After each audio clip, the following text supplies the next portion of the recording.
The painting Salvador Mundi by Leonardo da Vinci could fetch $100 million at auction next month.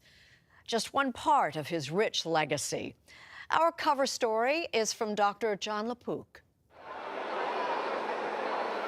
They pack this gallery at the Louvre in Paris, at least 6 million people a year, for a glimpse at a superstar.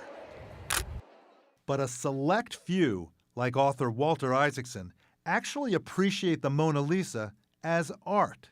It's the most famous painting in the world, and when you stand before it at the Louvre, you all of a sudden realize why. It's the most emotional painting. So she's been a celebrity for 500 years. We know a lot more about the celebrity artist who painted her than we do about Mona Lisa herself. Largely because her creator, Leonardo da Vinci, documented his life's work in painstaking detail. Some 7,200 pages of scribbles and sketches survive. You know, Leonardo may have been the person with the greatest amount of curiosity of any human who ever existed.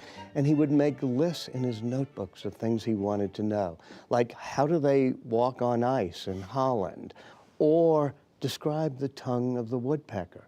Now, who in the world would wake up one morning and put on their to-do list, describe the tongue of the woodpecker? What use is it? But there it is, and over again, Leonardo is just putting down in his notebook things he's curious about. Walter Isaacson's curiosity has given us best-selling books about Albert Einstein and Apple's Steve Jobs. And his just-released biography of Leonardo da Vinci, published by CBS's Simon & Schuster, will also be a film starring another Leonardo. There's a story that Leonardo DiCaprio has told, which is that when his mother was pregnant with him, she was at the Uffizi. There's a wonderful Annunciation there. Looking at the painting, he starts kicking, and the dad says, "We're going to name him Leonardo." DiCaprio's namesake was born out of wedlock in Florence in 1452. With little formal schooling, he was apprenticed at age 14 to an engineer and artist, and Leonardo's skill and imagination flourished. Florence was very tolerant of a guy like Leonardo, who was left-handed and gay and vegetarian and illegitimate. And it seems, quite a hunk.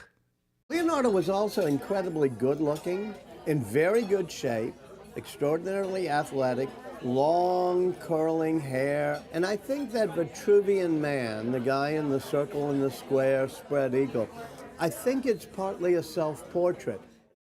But perhaps most of all, Leonardo was stunningly inventive. He makes a portable bridge which you can just pop up in the middle of a battle if you have to cross a river. The Aspen Institute, the nonprofit think tank Isaacson helped to shape for many years, recently held a celebration of all things Leonardo on its Colorado campus. Glider, and he did it in Milan off one of the mountains. Sketches were transformed into three-dimensional models. The famous helicopter.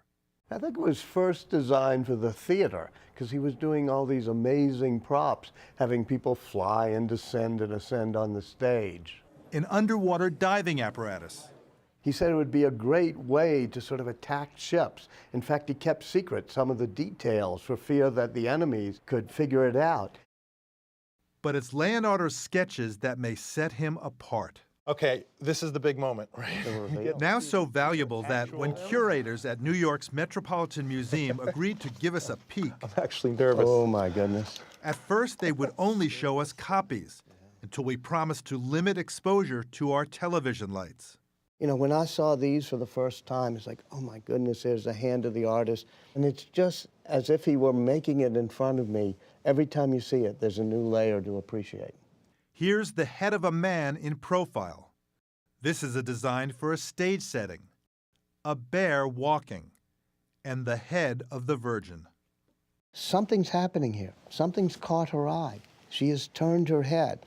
It's a study from many paintings he would do later, but you realize that he didn't just love objects. He understands how human movements reflect the emotions of the mind.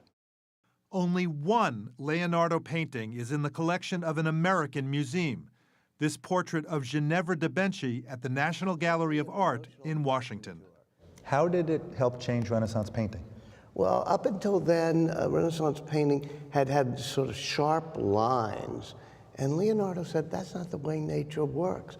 So there's a smokiness to the lines. But the great thing about this picture is you see a young Leonardo who's on the path to painting the Mona Lisa, but this isn't the Mona Lisa. There's something else uniquely Da Vinci about this portrait.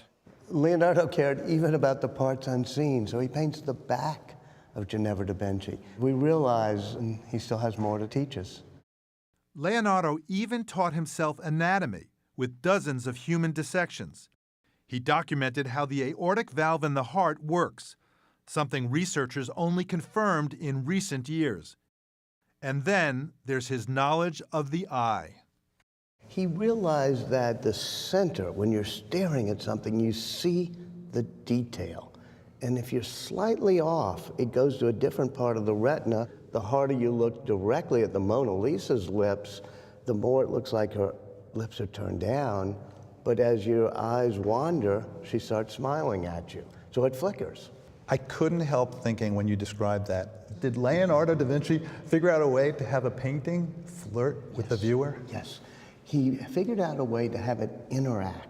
In the Mona Lisa, you see the combination of all of Leonardo's anatomy and science with his art.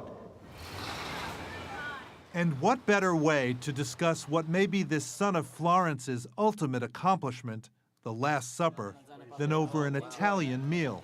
It begins with Jesus saying, "One of you shall betray me." And you watch it. It's almost like a wave. It reverberates out. Emotion, spirituality, and drama make this fresco one of the world's most admired works of art, studied down to the tiniest detail, which is how we discovered what may be the origin of one of our most familiar superstitions, a cause of bad luck. It is certainly one of the greatest biblical moments ever, which is Judas knocking over the salt in that painting. I didn't realize that. Is that where the superstition comes? Oh, yeah. That Yeah, you yeah, knock yeah. over salt? Yeah, you can see the salt cellar. You can see everything. The artist, engineer, and scientist who lived a life of boundless curiosity died in 1519. He was 67 and left no known children.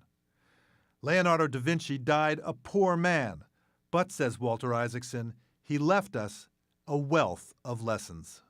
Do you now find yourself looking at the world differently? I walked over here to the Metropolitan Museum through Central Park, and I took a little bit of extra time because he loved the way light hit leaves and formed shadows. He's somebody who says, pause for a moment and look at the way the water is falling into the pond. Those are the type of things he noticed, and I try to push myself to notice things that Leonardo would have noticed.